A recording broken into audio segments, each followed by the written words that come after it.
एक बड़ा इशू बिजली का आजकल चल रहा पूरे प्रदेश भर में। करीब 7 स्टेट में बिजली फ्री है। बीजेपी इलेक्शन से पहले घोषणा पत्र में ये कहा कि हम किसानों को एग्रीकल्चर बिजली जो करंट वाली होगी वो फ्री देंगे, पानी फ्री देंगे। नहर का पहले से घोषणा थी, वो फ्री कर दिया। जो सरकारी ट्यूबवेल थी बिजली की, वे फ्री कर दी। लेकिन जो प्राइवेट ट्यूबवेल लगाता है किसान, वो कहां जाए? और घोषणा पत्र में पहले लाइन पे लिखा हुआ है कि हम फ्री देंगे। मीटर लगाने का और प्रॉब्लम कर दी। गांवों में अव्यवस्था फैल रही। ये मीटर लगाने जाते हैं, गांव वाले रोकते हैं।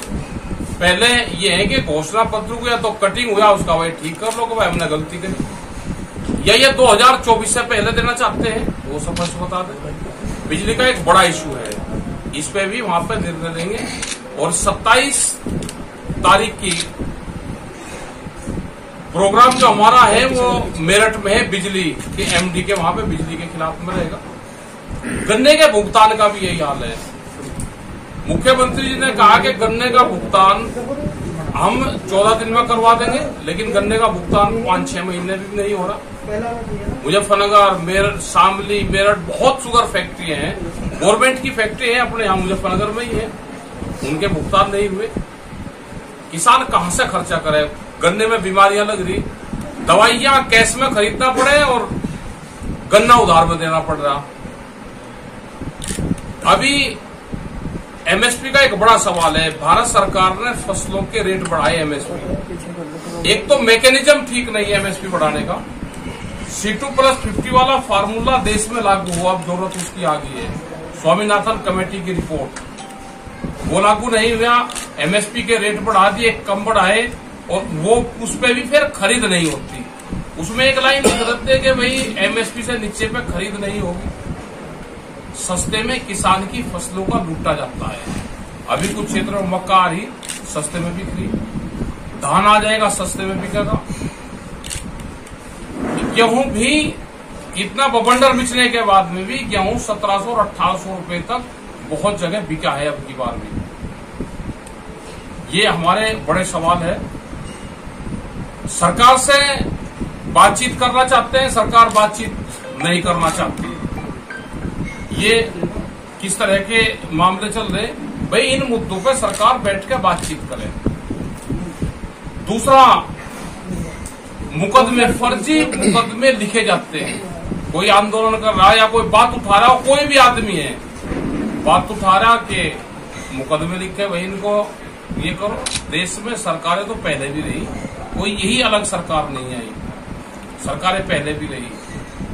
बेरोजगारी का बहुत बुरा स्थिति है। 16 करोड़ लोग सरकारी आंकड़ों के हिसाब से बेरोजगार हो चुके हैं अब तक 8 साल में, जब से इनकी सरकार आई केंद्र में। प्रधानमंत्री जी ने कहा था कि हम 2 करोड़ लोगों को हर साल नौकरियां देंगे। नौकरियां दी नहीं,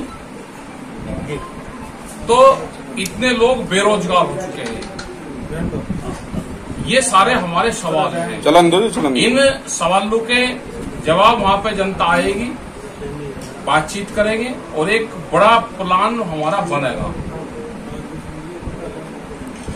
ये तो उनसे बयान दिलवाए जा रहे हैं, फिर वापसी हट रहे हैं। भाई क्यों इस तरह के विवादित बयान देते हो? नहीं देना चाहिए। यहाँ देश धार्मिक उससे नहीं, देश संविधान से चलता है। संविधान में अगर क्लॉज ये है कि यहाँ पे सभी धर्मों को मान्यता है, तो फिर उसको मान्यता रहनी चाहिए।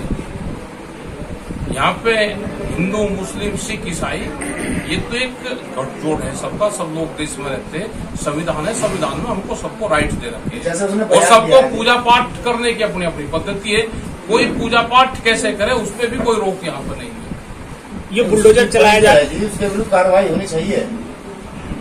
किसने बयान दिया है तो वही कार्रवाई करो। बयान अच्छा, आपने 16 करोड़ लोगों को बताया कि बेरोजगार हो चुके हैं, तो वो किस किस क्षेत्रों में है? प्राइवेट क्षेत्रों में? नहीं, प्राइवेट में उनको रोजगार देश के प्रधानमंत्री ने कहा था कि हम उनको रोजगार देंगे, 2 करोड़ बच्चों को हर साल नौकरी देंगे, लेकिन नौकरी नहीं मिलेगी, बेरोजगार हो गए। तो वे सारे क्षेत्र में, प्राइवेट सेक्टर में भी हुए होंगे, वे गवर्नमेंट की जॉब में भी हुए होंगे। अब गवर्नमेंट की तो जॉब आप देख लो कितनी खाली है, अगर उनको भरा जाए तो नौकरियां बहुत मिल सकती है। लेकिन धीरे धीरे गवर्नमेंट सरकारी नौकरियां खत्म कर प्राइवेट सेक्टर में सारे विभाग जा रहे हैं। जब दंगाई पर बुलडोजर चलाए जा रहे हैं बिना कानून के, तो इसमें क्या करना चाहिए? देखो, नहीं चलना चाहिए। देश में कानून है, संविधान है। अगर चले तो फिर एक पक्षीय कार्रवाई ना हो, भाई किसी और पे भी चले। फिर अगर बुलडोजर चलने की बात है तो कोई और भी काम कर रहा है, उस पर भी चले। किस पे चलना चाहिए और किस पे कार्रवाई ना करे? क्या मानते हैं इसे बुलडोजर चला जा रहा है? ऐसे नहीं, ये तो सरकार की पॉलिसी है। ये तो वोट कैसे मिलेगी तो उस पर सरकारें काम कर रही है। देश में एक ही चीज पर तो काम हो रहा, भाई जो रिसर्च हुई है कि वोट कैसे मिलेगी देश में, तो उस पर काम हो रहा। विकास का मॉडल अख्तियार करना चाहिए। हमको एजुकेशन पे जाना चाहिए। हमारे देश में एजुकेशन ग्राफ बहुत कम है। जब हमारे बच्चे बाहर जाते हैं, इंटरव्यू देने जाते हैं तो फेल होते हैं। अच्छा टिकैत साहब, नई यूनियन बनी है, लगातार उसमें इस यूनियन से टूट कर लोग जा रहे हैं, क्या कारण है, कैसे उन्हें रोक पा रहे हैं? ये तो बहुत जनता, मेले में कौन कौन जा रहा है, कौन कौन आया, कोई कौन रजिस्ट्रेशन ला खेलेगा, ये तो बहुत जनसंख्या होती है। देखिए साहब, एक सवाल है, जिस तरह का माहौल चल रहा है, क्या बीकेयू कोई ऐसा कदम उठाएगी जिससे देश में माहौल शांति? हम शांति की बात करते हैं कि सब लोग शांति से रहें, हमारा यही प्रयास है। हम तो अगर किसी का झगड़ा हो जाता है तो फैसले करवाते हैं, और फैसले करवा के उनसे दोनों फरीकों से पेड़ लगवाते हैं। भाई फैसला हो गया और ये पेड़ लगाओ, और इसको हमेशा याद रखना। तो 5 लोगों से दोनों परिवार तक पेड़ लगवा दिया, पेड़ बड़ा हो गया तो आदमी देखो जाएगा, हमने फैसला करा था तो ये पेड़ लगा। तो इस तरह के निर्माण करने चाहिए जो समाज को जोड़ने का काम करे। हमारा हमेशा से प्रयास रहा है कि समाज जुड़ के चले, और हम एजुकेशन पे ध्यान दें, हॉस्पिटल पे ध्यान दें, इन सब चीजों पे ध्यान देना चाहिए। पढ़ाई पे हम ध्यान दें, बच्चों की पढ़ाई पे ध्यान दें। अब देश किस तरफ जा रहा है? ये जा रहा है कि देश आने वाले टाइम पे मजदूर कॉलोनी कहा जाएगा। यह हालात देश में पैदा हो चुकी है। बड़ी बड़ी कंपनियां यहाँ पे आएगी, वे ही देश में खेती करेगी, वे ही देश में फैक्ट्री लगाओगे, यहाँ पे सस्ता मजदूर देश में तैयार हो। इसलिए मजदूरों के जो कानून थे उनमें बदलाव करा गया। कंट्रोल कर रहे हैं, लेकिन एक पक्षीय ना हो कि अपराध कोई एक कर रहा। अपराध भी अगर कोई भी है तो कार्रवाई होनी चाहिए। आपको लग रहा है जी दूसरे पक्ष पर कार्रवाई नहीं हो रही? लगे ऐसे ना, कोई भी कर रहा है, दंगे क्यों हो रहे हैं, उसके रीजन क्या है? ठीक है, दंगा कोई करने वाला कोई परंपरागत नहीं होता, उसके रीजन क्या है, क्यों हालात पैदा हो रही है, उसको सब बातचीत से पहले होता था कि सब लोगों को बातचीत करते थे अधिकारी बुला के। कोई हालात पैदा होता था तो उसमें हर आदमी, हर पॉलिटिकल पार्टी, संगठन सबको बुलाते थे कि भाई सब लोग शांति बनाए रखना। उस तरह की अब मीटिंगें कम हो रही है। अपराधों का तो खात्मा है पहले के मुकाबले प्रदेश से। भाई खामखा जुटी हामी बर्बादती हो तो भाई बर्बादती हो तो। जुलाई में अभी तो प्रोग्राम हमारे 30 तारीख तक प्रोग्राम पूरे फिक्स हैं। हम बीच में हिमाचल जाएंगे 21 तारीख से, और हमारे 7-8 दिन के हिमाचल और उधर तक सब प्रोग्राम रहेंगे। और उसके बाद में जुलाई में फिर हम उत्तर प्रदेश में यहाँ की सरकार से जो भी बिजली के मुद्दे होंगे, गन्ने के इश्यू होंगे, खाद बीज के इश्यू होंगे, इन सब चीजों पे हम सरकार से लिख के और सरकार से जरूर। टिकैत साहब, बीजेपी सरकार द्वारा कहा जाता है कि हमारी सरकार में हिंसा नहीं होती, और देखने में आया कि लगातार अरे यही तो करवावे और कौन करवावे। और ये जब तक ये कहते रहेंगे कि हमारी सरकार, बीजेपी की थोड़ा सरकार तो सबकी है।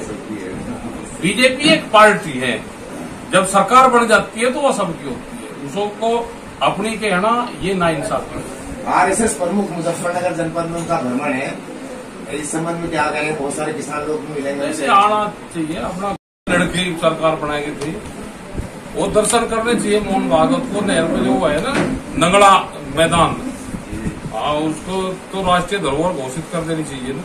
नंगड़ा मैदान कौन सा जी? नंगड़ा मैदान में तो जहाँ आपने पंचायत की थी जी, हाँ सब नहीं करी थी, तो क्या राष्ट्रीय धरोहर घोषित होनी चाहिए? हाँ वो तो घोषित हो जाए भाई, उसको तो निर्माण कर दो। बड़ा कम खेल का मैदान ही बना दो वहाँ, और वो पूजनीय स्थान बन जाए इनका। भाई हरिद्वार में शिविर है 16, 17, 18 जून का, उसमें बिजली का एक बड़ा इशू रहेगा और उसमें कई स्टेट के लोग आएंगे। उसमें पंजाब हरियाणा के लोग आएंगे, उत्तराखंड के लोग रहेंगे, उत्तर प्रदेश के रहेंगे और ये भी चर्चा रहेगी कि किस स्टेट में बिजली का रेट क्या है। गन्ने का भुगतान का भी बड़ा इशू एक रहेगा। मुकदमे किसानों के ऊपर है वो भी रहेगा। C2+50 वाला जो फार्मूला है, MSP गारंटी कानून, ये भी रहे कि भारत सरकार ने जो वादे किए थे इसको पूरा करे। फसलों के रेट तो बढ़े लेकिन फसलें कम रेट पे बिकती है।